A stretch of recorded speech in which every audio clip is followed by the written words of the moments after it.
बन हाण तां चुप्पां वटियां सामने वेख के मैं जिंदान तां चुप्पां वटियां हक में शहर नू सच कहणो डरदा नहीं सा घर होई धी जवान ते तां वाह वाह वाह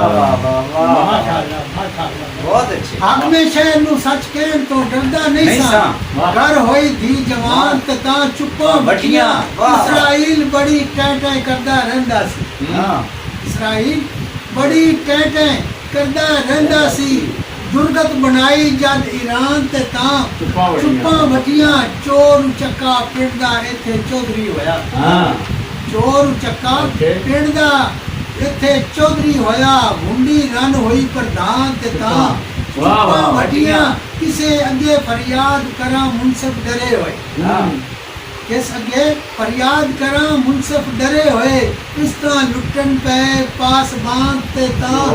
चुप्पां वटियां हाय हाय हाय सलामत नू जे सवाल पूछना तू वाह वाह बादशाह सलामत नू जे सवाल पूछया तू पढ़ देसन तेरी जबान ता चुप्पां वटियां जबर दी काली रात नू नूर सवेरा खिलया आहा जबर दी काली रात नू नूर सवेरा किने आखा बख्शी जासी तेरी जान तां चुप्पां वटियां चाहदे पुत्र नू इत्सना हासिल होए जे बेगुनाह दियां मारी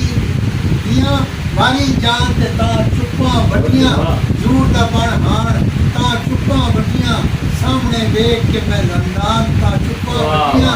हक में शहर नू सच कहणो डरदा नहीं सा घर दी जवान होई तां चुप्पां वटियां वाह वाह वाह वाह वाह वाह